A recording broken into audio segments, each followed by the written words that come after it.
Are you prepared for a catastrophic plunge into the absolute crushing darkness? An anime titan, a show that once defined the global gold standard for action and visual spectacle, has not just faltered, it has suffered a devastating, historically unprecedented defeat, earning the undeniable, permanent stigma of the worst anime of 2025. We are, of course, talking about the tragic, painful, and utterly shocking downfall of One Punch Man Season 3. The data is finalized, certified, and the figures are more damning than any apocalyptic villain Saritama has ever casually dismissed. The single most universally reviled episode, the artistic nadir known as a motley crew, has plummeted to an absolutely mind-numbing, unconscionable 2.4 out of 10 on IMDb. Let that chilling, impossible number resonate throughout the industry for a moment. This is not merely a bad episode. This is a landmark of utter, systemic, executive-driven devastation. Stop everything you are doing. You must understand the magnitude and the humiliation of this collapse. You absolutely must internalize this terrifying, humiliating fact. That dismal 2.4 score actually plummeted below the notorious, almost mythological and globally condemned 2.9 score of the universally ridiculed series finale of The Promised Neverland Season 2.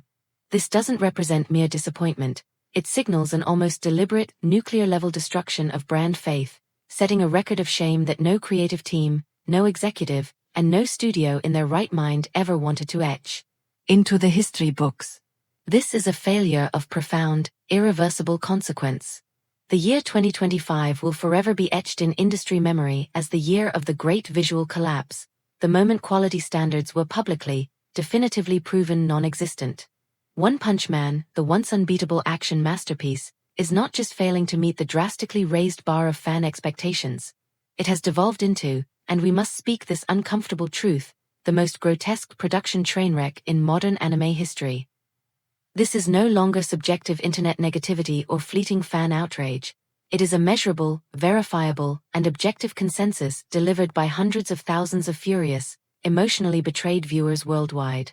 Episode 6, A Motley Crew, serves as the perfect, painful, and permanent monument to this catastrophe, cementing its legacy not just as the worst episode of the series, but as a legendary symbol of animation failure worldwide, a deep, ugly scar on the face of the entire medium.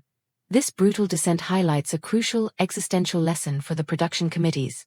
The entire modern Japanese animation pipeline, precariously balanced on impossible schedules, criminally small budgets, and an arrogant, complacent reliance on pre-existing, beloved IP, is now demonstrably shattering before our very eyes, proving its fundamental unsustainability and the absolute necessity of respecting the source material. You need the full historical context to truly comprehend the horrifying, visceral scale of this artistic betrayal, the sheer weight of what has been lost. Think back to the golden era of Season 1, flawlessly animated by the legends at Madhouse. It didn't just meet expectations, it redefined them entirely, achieving an overall 8.6 out of 10 IMDb score and absolute artistic perfection with peak episodes. Moments of pure, kinetic, visual adrenaline, perfectly synchronized with stunning sound design, soaring to an untouchable 9.5 out of 10. That phenomenal quality was a true, almost miraculous realization of Murata-sensei's manga, managing to extract and deliver 200% of the source material's dynamic potential. Season 2, despite the studio change to J.C.Staff, managed to maintain a survivable bottom score of 7.3 out of 10, surviving entirely on the inherent strength and sheer goodwill of the original manga. Now, Season 3 is a creative and technical wasteland. Its highest-rated episode is a miserable 5.2, signaling systemic failure across the board. The 2.4 score is not just the lowest of the year, it represents the ultimate, most profound and organized expression of fan fury. When a previously adored IP receives a score lower than the single episode that killed a major franchise, TPN S2, it screams of an unprecedented level of creative abandonment and fan injury. Consider the staggering nature of the comparison itself. The Promised Neverland failed because the studio completely butchered and abandoned its core storyline, yet One Punch Man is failing while supposedly following its source material, simply because the visual execution is so breathtakingly incompetent. This makes OPM's failure infinitely more humiliating for the studio. They had the roadmap and still drove the car off the cliff. The torrent of sustained criticism leveled at One Punch Man Season 3 is beyond justified and necessary for global accountability.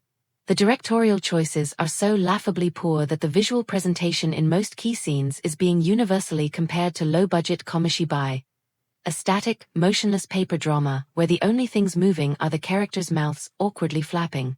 The American fan communities are in full-scale revolt, their collective outrage boiling over, with many declaring the cripplingly low production quality is so egregious it makes other titles known for notorious budget cuts look like they were funded by a state treasury.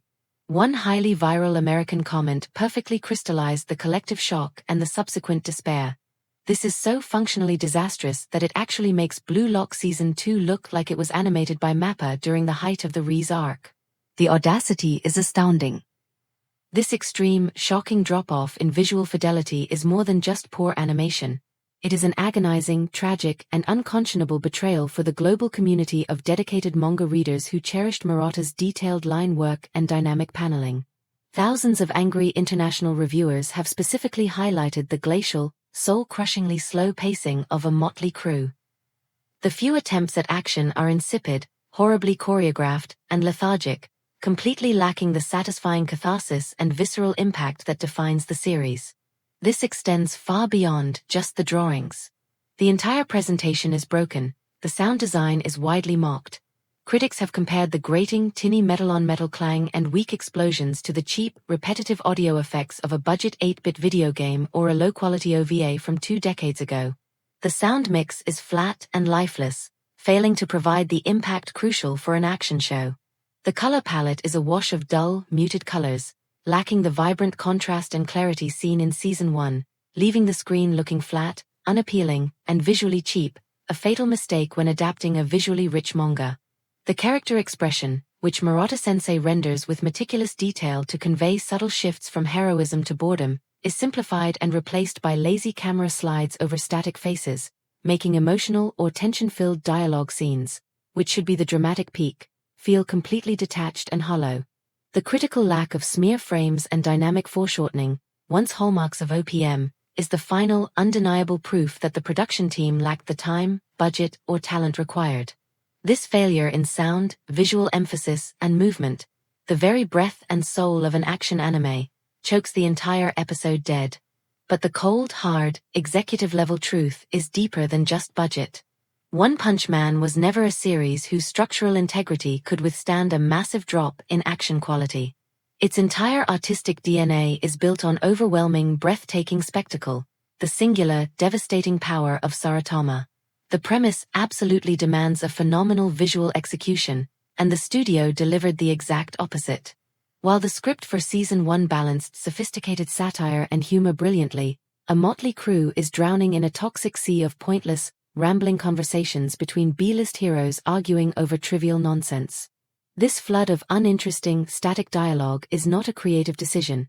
It is a cheap, utterly transparent strategic tactic to stretch runtime and minimize the required animation load on an overtaxed, under-resourced team.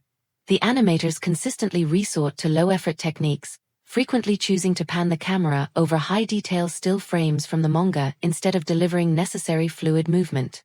This is a direct, unforgivable act of aesthetic sabotage against Murata Yusuka's breathtaking, intensely dynamic artwork. The manga was celebrated as a non-moving movie due to its cinematic quality, but the anime has now been degraded to nothing more than an unmoving paper drama.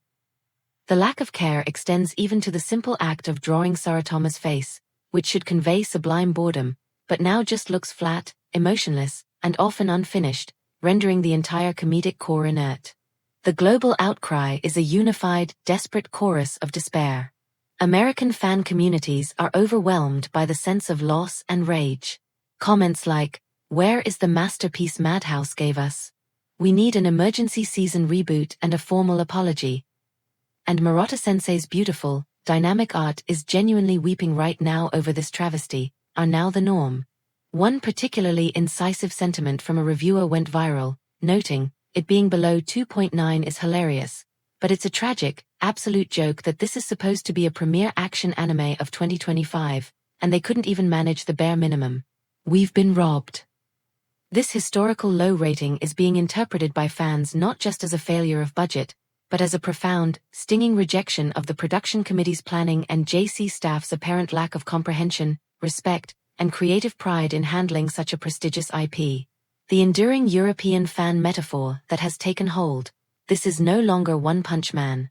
It's One Chalk Man. Saritama is showing us a paper drama with chalk. Perfectly encapsulates the low-fidelity approach. Furthermore, reviewers on MyAnimeList have flooded the seasonal charts, pushing the overall score down to a dangerous new low, with comments frequently invoking the term disrespect towards the mangaka. The most profound implication is yet to come, and it indicts the entire industry structure. This low-rating crisis doesn't just damage One Punch Man, it reveals the fatal structural flaw of the modern anime world, often termed the Demon Slayer effect or the Ufotable curse. Demon Slayer, Kimetsu no Yaiba, shielded by Ufotable's mythical, hyper-detailed, and infinitely funded animation, has managed to completely camouflage the sometimes simplistic or slow-paced structure of its source material. Fans willingly overlook narrative and pacing flaws because the spectacle is so overwhelmingly gorgeous. Here is the bitter, unavoidable truth that OPM's collapse proves. Animation is not just everything, it is the shield that protects the script and the franchise itself. If Demon Slayer were animated at the disastrous OPM Season 3 quality level, its script vulnerabilities would be exposed immediately, and its score would crash similarly. Demon Slayer is protected by an immense production blessing. One Punch Man, having lost that blessing entirely, has had its inherent fragility violently exposed.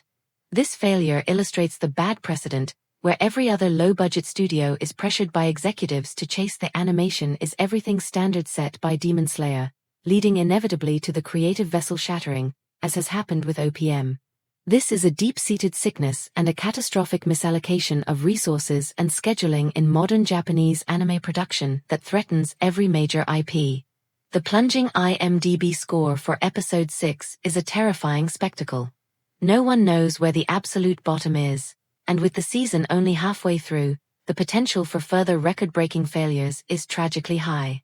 Sadly, monitoring how low the ratings will go has become far more compelling for many viewers than the show itself.